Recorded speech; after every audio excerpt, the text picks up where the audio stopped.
que la meilleure épouse, la bonne épouse, c'est celle qui est l'épouse respectable, c'est celle qui accepte tout.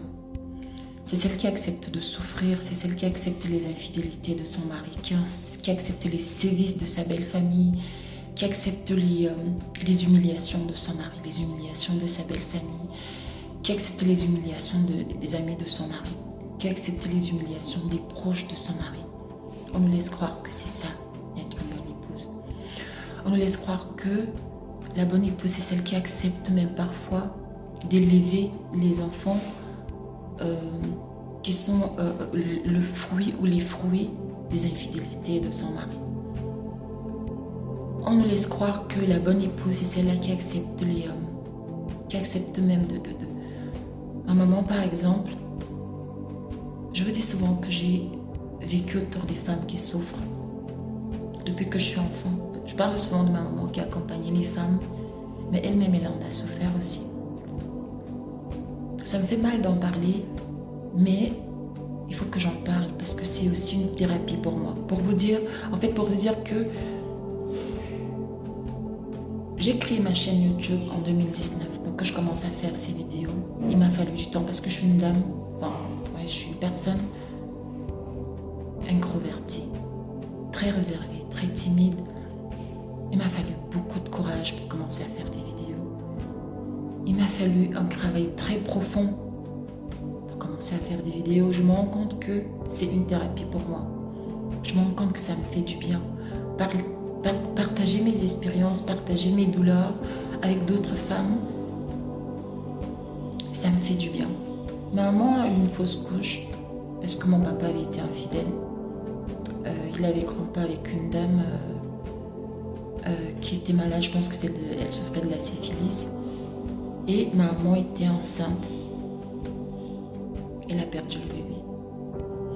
Il était question qu'elle se fasse scruter, voilà. Et elle avait même découvert la lettre. Elle était en train de laver le linge les vêtements de mon père et en fouillant les poches, elle a trouvé une lettre que la maîtresse de mon papa avait envoyée dans laquelle elle disait « Je suis malade. J'ai ouï dire que ta femme était enceinte. J'espère qu'elle va bien. »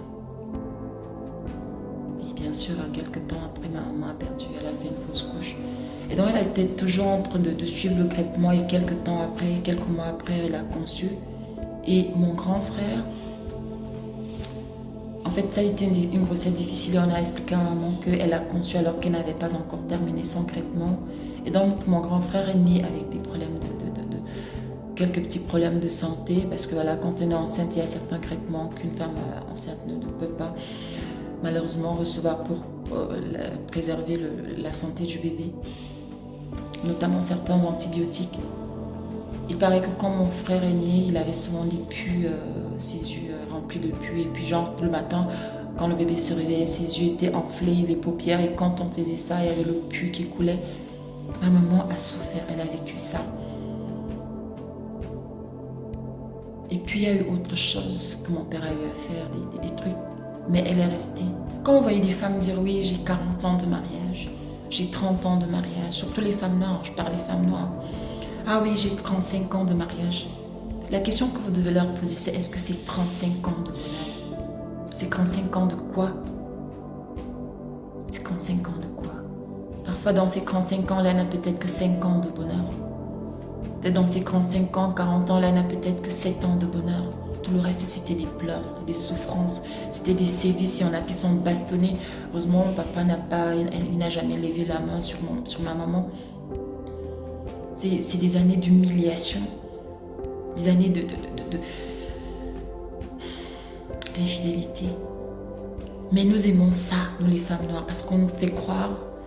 Pourquoi je vous dis que c'est des femmes noires? Parce que je suis tombée sur la publication d'une dame, je pense qu'elle doit être originaire de la France d'outre-mer, parce qu'elle a parlé des hommes d'outre-mer, des Caraïbes, Antilles, machin truc. Et elle disait que les hommes là-bas aussi, c'est-à-dire tel qu'elle a décrit, on aurait dit qu'elle parlait des Africains. C'est la même chose, des irresponsables qui abandonnent les enfants, qui abandonnent leurs femmes, qui font des enfants un peu partout, qui ne sont jamais présents. Je vous dis, on aurait dit qu'elle décrivait un Camerounais, un Togolais, un Ivoirien, un Congolais, machin, truc. La même chose. Et c'est donc pour ça que je dis les Noirs, parce que au-delà du fait que qu'en ce qui concerne le mépris, le racisme, on subit tous, mais je me rends compte que même dans les habitudes, les femmes noires, partout dans le monde, c'est-à-dire qu'on aime souffrir, on aime être dans des relations où on a mal, où nous sommes brimés, où nous sommes rabaissés, où nous sommes réduits à notre plus petite expression. Nous aimons ça. C'est à ce moment-là qu'on se sent femme, qu'on se sent, je sais pas, on se sent exister. Quand on est dans un foyer où tout va bien, on n'aime pas ça. D'ailleurs, on dit souvent que les femmes noires aiment les bad boys, on aime les hommes, les bantous, voilà, comme on les appelle, ouais, on aime les bantous. La dame dont je vous parle, elle avait tout. Ou alors,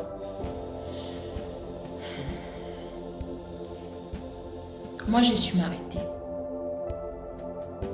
J'ai connu des moments très difficiles, j'ai connu des années très difficiles, j'ai failli sombrer, ça a été très difficile.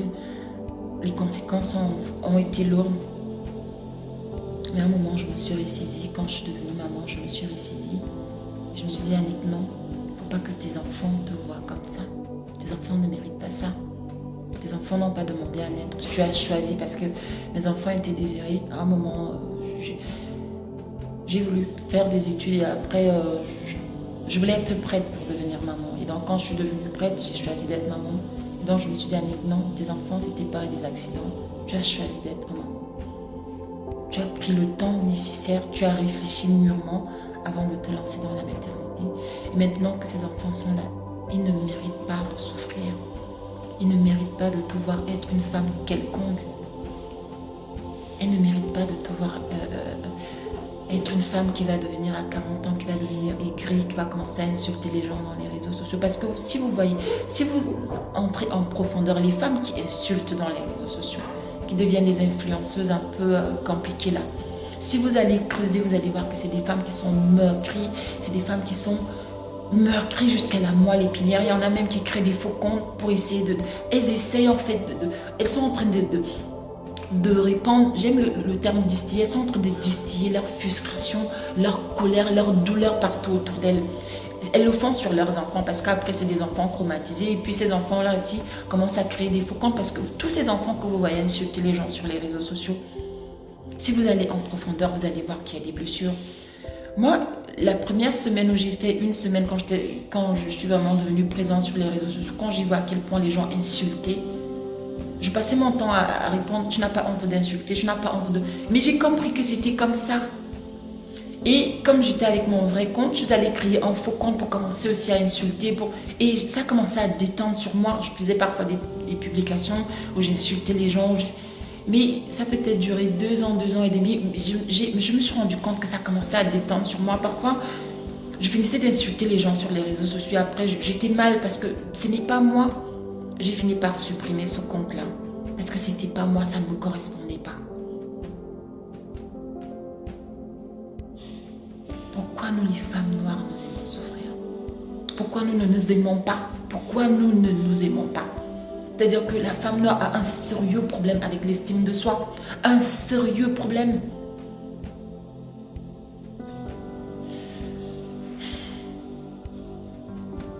Cette femme aujourd'hui se retrouve, la femme dont je parle, elle se retrouve aujourd'hui seule avec ses enfants.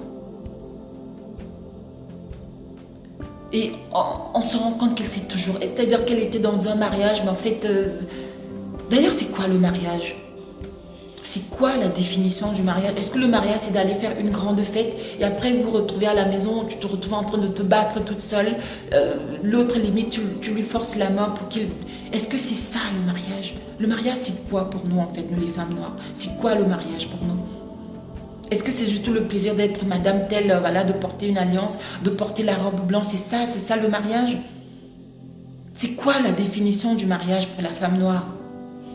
C'est quoi? Pourquoi nous aimons souffrir à ce point? Pourquoi nous ne nous aimons pas? Pourquoi à un moment nous ne savons pas dire stop, ça suffit, j'en ai marre de souffrir? Pourquoi on ne nous apprend pas, nous les femmes noires, à savoir dire stop? pourquoi nous prenons du plaisir à souffrir?